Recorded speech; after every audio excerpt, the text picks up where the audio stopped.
What were you like as a kid? What are you doing in the suburbs of Chicago? What was I doing? I played sports. I like sports. What kind of sports you playing? Played football. In the burbs, it was flag football. And then in junior high, I did cross country. And then we had high school. I played tackle football. I did gymnastics for 2 years, which is mind-boggling. Wow. Yeah. What kind of gymnastics? I did floor. I don't have the Floor upper routine? body. I did floor, pommel horse, parallel bars. And I used to vault, but I would scare them so much that I would almost kill myself. Like, you know what? Don't they always Don't vault. Don't vault anymore. Were you shorter? Is that why you did? Why did you get into gymnastics? I think a buddy of mine at the time, my friend Kevin's like, you should do gymnastics. I'm going to do it. I'm like, all right, I'll try it. Oh, wow. Okay. That's like a kid thing. Just your improv approach to life. You're just like, yeah, why not? Well, it was interesting, and I did enjoy it. Once I tried it, I did enjoy it. It's like a very foreign skill set, but I had a flip-flop and a backflip, and I had a flip off the parallel bars. flip-flop? Flip-flop is that backward handspring Oh, okay. like cheerleaders do. Okay. I could actually do that back in the day. Were you just surrounded by girls and you probably dug that, I would bet? The girls were sequestered off to one side. What? So the boys practiced separately from the girls. But there were some cute girls, sure. I managed the dance team in high school because I didn't have a winter sport, and I figured it would be a easy in with the ladies. Dance team, were there men in the dance team? Nope, it's just all women. I was the student Is that manager. the equivalent of pom-pom squad? Yeah, they did pom-pom and kick. Okay. They did How both. did that work out? It never really paid No. off. Did they think you were creepy or something? No, they loved me. Oh, they did. They loved me, but it was never friends. into a Relationship. sexual nature. Okay. It was always in a buddy-buddy sort of way. Okay. But I do have little ballet shoes from my high school leather jacket, even though Oh, I for never the dance danced team? once in my life. That's funny. It what was give me some of the songs that the girls did choreographed. Like my routines senior to. year, they did like a remix to Can Can. It was like DJ Snake meets Can Can. So it was Okay. like, because we can. I can't believe I remember it. I love 'Cause it. we can. Yeah, it was a bad year. They got like fifth. Okay. Usually they're a top 3 program.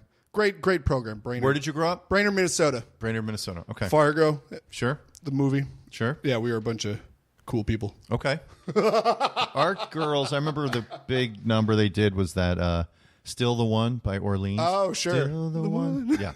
Always remixed with a couple little Yeah. beep beeps in there. Yeah. So you were a really athletic kid, it sounds like. I was an average. I love sports. It seems like that's all you were doing, though. Yeah, you kind of went home and like dropped your books off and then went outside and played for 3 hours. That's like the old man in me sees the difference. Like I have kids now, and in the old days when I grew up in Chicago and then the burbs, you came home, threw your backpack down, and then just ran around the neighborhood for 3 hours. And then your mom would literally go, "Okay, dinner." She would just call out, and you would just come running. And nowadays, it's like an appointment date, or like you got to pick somebody up and bring them to your house, Right. and like it's so difficult. But in the old days, it was wonderful. Yeah. You felt free, essentially. You had a lot You of... felt free, and it was like a playground. It was like sort of trusting, and everybody was pretty safe, and the neighborhood felt like, a playground. Yeah. But Did you nowadays- get into theater at all as a kid? Or were you mainly in the athletics? I was more of a class clownish type of theater guy. Like I've discovered to get attention. When we moved in like 7th grade to a rival junior high, that was a big traumatic, like, oh God. Uh-oh. I discovered that being funny helped me ingratiate myself with the new kids. Right. So I think at some point I discovered I could be funny and do ridiculous things. Yeah. And that helped me socially. And as far as being on stage, I think I was intimidated by acting or had an opinion about it. I don't know exactly what it was, but the discovery for me was our senior year in high school. We did the variety show, which is where the students make fun of the teachers. Oh, fun. And me and my buddies were like the funniest part of the variety show. Really? What did Yeah. you do? We did a sketch called Chuckles the Clown, which was an inflatable clown that you punch, with a sandbag Sure. at the bottom. Yeah. And we just put them in extreme play. You could use them for home security. You could use them for babysitting. You could use them for, Okay. And then Chuckles was the hit of the show, and I got affirmation being on stage and being funny, and I felt loose, and I liked, the sort of positive feedback that I got from the stuff that I helped write. It Yeah. wasn't just performing. We It was wrote like, sketches or whatever, almost early. That's Yeah, fantastic. we did a parody of Jeopardy. Pre-SNL Jeopardy? Yeah, this is 1982. No big deal. Yeah, Woo! yeah.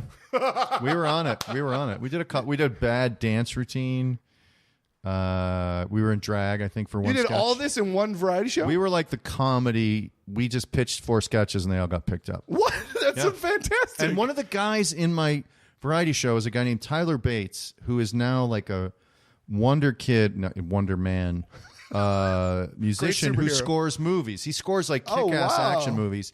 And I remember backstage, I was a senior, he was a junior, and every night he would play Rush 2112. Like, it was just him and like 2 other guys. Okay. And he was like almost like Prince in the way that just blew the doors out.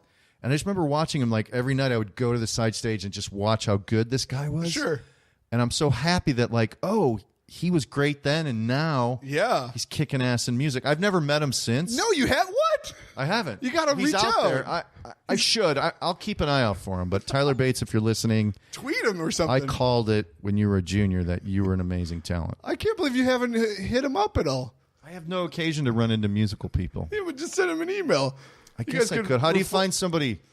Just Google their name and send them an email? Yeah. But I don't really want anything from them other than to say... You want to have some coffee or something? I remember... I don't even know if I want to do that. No? Like, if I ran into him, I would force him to listen to my memory of him. But other than that... But to think that you shared that sort of entertainment thing at your high school, and then you've both become successful in the entertainment business so and so years later, I feel like that's got to be kind of crazy. It is pretty cool. I agree. I'm very... it was a seminal moment for me. Certainly, that's when I kind of discovered the bug.